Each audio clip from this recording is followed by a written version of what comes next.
Luca's a curious boy who wants to explore life beyond the sea, but discovers, oh no, my parents are looking for me.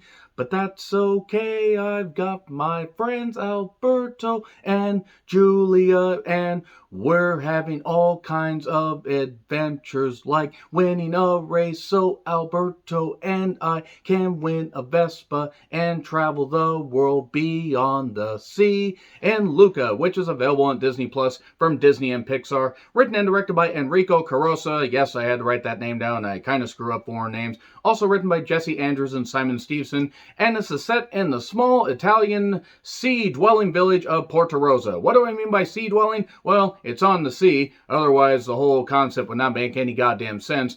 Most of the husbands are fishermen or used to be fishermen. The wives are married to fishermen, and the children, well, they happen to have parents that are either married to or are fishermen. So it's kind of a fisherman-dwelling village, if you get my drift.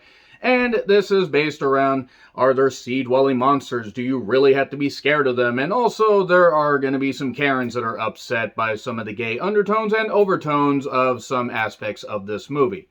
This one's been out for a while, and I've been meaning to see it.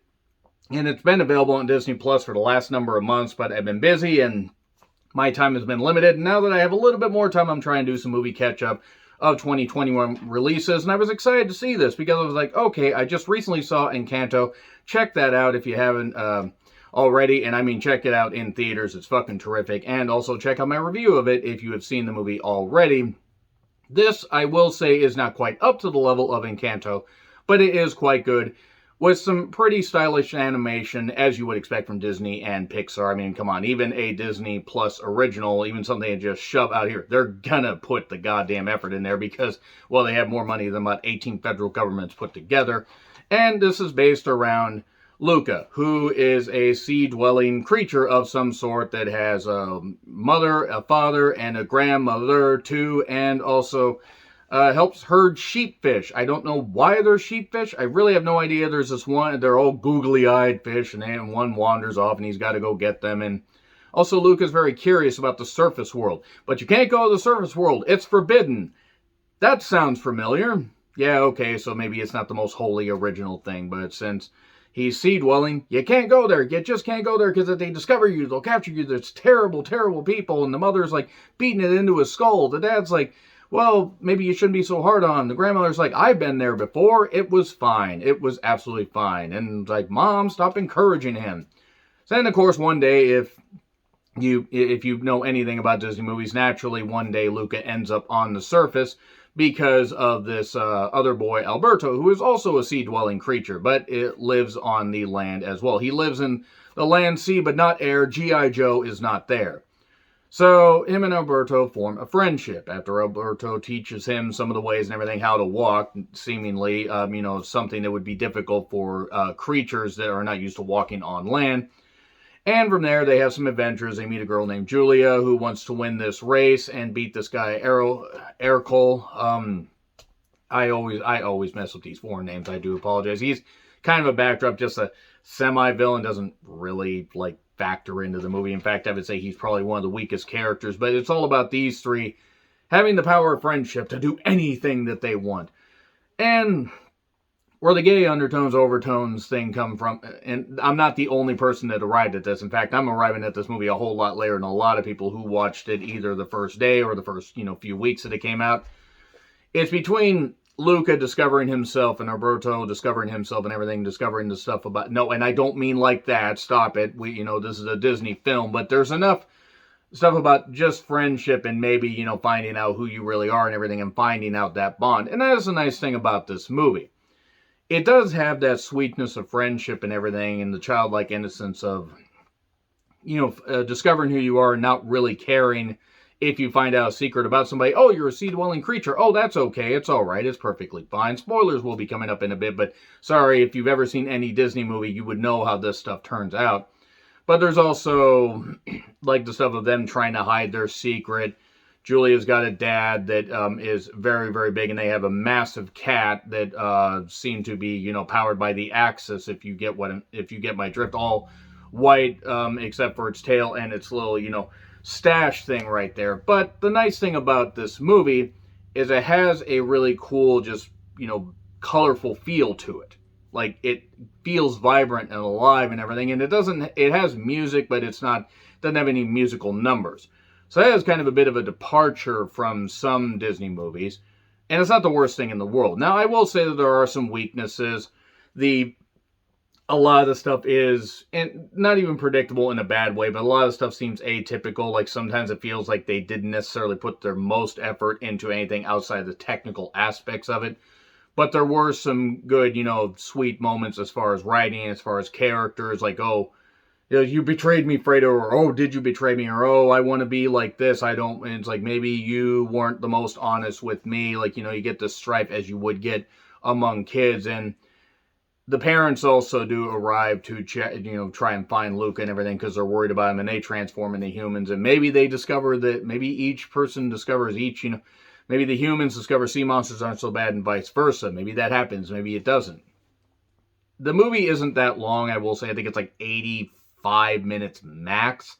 So it's not like their longest one. In fact, this is a nice bite-sized chunk and kind of reminds me of the movies they did before that, like the anime movies where they were over like 80, 85 minutes. They barely qualified for a theatrical release, but they were vibrant and lush and everything. And that was a nice thing about this. It wasn't perfect. It wasn't totally deep. But it's going to piss off some Karens, so bonus there. But in all honesty, kids can watch this, they can enjoy this, and hey, if it turns out that your kids are actually gay, maybe that's not the worst thing in the goddamn world, you twats. So anyway, enough of that. Let's talk about spoilers here. So spoilers. Okay, so, yeah, obviously everybody discovers eventually that they're sea creatures. That's pretty much it right there. There are some funny moments about how Alberto's teaching Luca how to walk and everything, and Luca's, tentative about going up to the surface. Eventually, he develops his friendship and maybe more of a bond with Alberto because he feels like he belongs up there, too. He loves his parents, but he, loves being up there in the surface world. And they have these dreams of having a Vespa and everything, which is just a little scooter, by the way, in case you're wondering what the fuck a Vespa is, in case, you're not, old like me or even older than me. And yes, I am older than dirt, almost older than the Grand Canyon and about twice as dusty. But they discover Julia, just trying to make ends meet, help her dad out and everything, do some fish deliveries and stuff like that because she wants to enter this race, this Portoroso Cup, and to beat this guy, Aerocole. Damn it, I'm probably going to screw that goddamn thing up because I kept screwing up the name even when I wrote down the goddamn notes. The villain of the movie, this little bitchy kid that tries to act all, hoity-toity and whatever because he has this cool Vespa and he has these two guys that are basically his goons that aren't very good. I mean, they aren't very good at it. He even, treats one like shit because the Vespa falls on him. He's like, are you okay? Oh, yeah, I'm fine. No, not you, the Vespa. And that's pretty much the basis of it. Alberto and Luca do have a bit of a strife at one point when they tumble into the sea and Luca pretends to not be a sea creature and says, no, sea monster. And that kind of leads to a bit of a strife with their friendship where Alberto has to confess some stuff to Luca about his dad leaving him and everything. And then the stuff with the dad, Julia's dad, actually was really kind of cool because he was born with just one arm but manages to make his life as a fisherman work. And he loves his daughter, and of course the cat is hilarious. The cat's actually probably the most hilarious creature in the goddamn movie because it's just a cat that's because it sees, that they're not actually human and gets upset because, fish, and cats love fish. But then at one point out while, getting fish, they feed fish to the cat. The cat's like, and the cat's happy. So then, therefore, they won the cat over by feeding it. Trust me, I have a cat. You can win it by feeding it. Pretty easy to do. Feed it, pet it, and basically be subservient to it. Pretty much just serve your goddamn cat over and over and over without expecting anything in return, and the cat is yours, or you are the cat's. That's how it works. Anyway, enough about cat ownership. They do end up doing the racing at one point, where they're training to do the race and everything, and they're trying. Basically, it's like it's a three-pronged thing. They got to swim, then they got to go eat some pasta, and then they got because Italy, and then they got to race on a bike down this hill and everything, or uphill, downhill, both ways in 5 feet of snow, and get to the finish line. And whoever does that wins a cash prize. As far as movies go, it's not exactly the most detailed and the most deep, but there's some good character development. Well, even though, if they get wet, they turn into their sea creature cells and they have to wipe that stuff off. I guess it's just easy. Just towel yourself off and it's fine. You're human again. At one point, they're sleeping in a tree house that Julia has. Well, a little tree house that has no covers. So one time there's dew in the morning and it gets them all creature-like. And the cat's even looking as if I need to make cat noises. Julia also helps Luca discover that maybe he wants to go to school, learn about astronomy, learn about all this stuff and everything. And he's kind of torn because he likes Alberto. He also likes Julia, and he wants to make sure that he wants to go discover the world and everything. And then it leads to a strife between him and Alberto, but then they all come together and learn that the power of friendship will lead them to victory. And then a rainstorm hits, naturally, on race day, of all days. And even though the villain tries to chase after them and tries to be a full-on dick, even after this rain hits them and they turn into sea creatures, and Luca saves Alberto and they race to the finish line, they're about to get surrounded, and then, well, the dad basically says, wait, you guys, you're sea creatures? I hunt sea creatures. Hell with it, you're my daughter's friends. That's pretty much it right there. There's not really all that much to it. That's basically, that's pretty much like the basis of, yeah, it's okay. And the parents are there, and the parents are like, we were really worried about you, da-da. And then they win the cash prize, they do this stuff, and then we go to, basically, just, I don't know, a couple days later, Julia and everybody, they're talking, and they're having some good fun, and Julia's going to go up to school. And they had, him and Alberto had the Vespa. It wasn't the best Vespa, but they were going to fix it up and everything.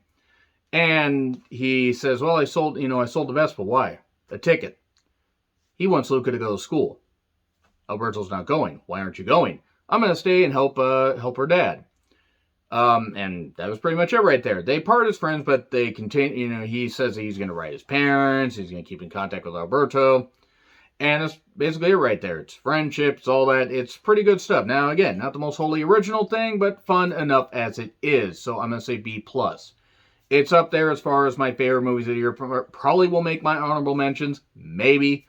But is it as good as Encanto? No, but it is quite good. So let me know your thoughts in the comments. Like, share, subscribe, Twitter handle in the description. I'm John Retlin. I'll see you soon.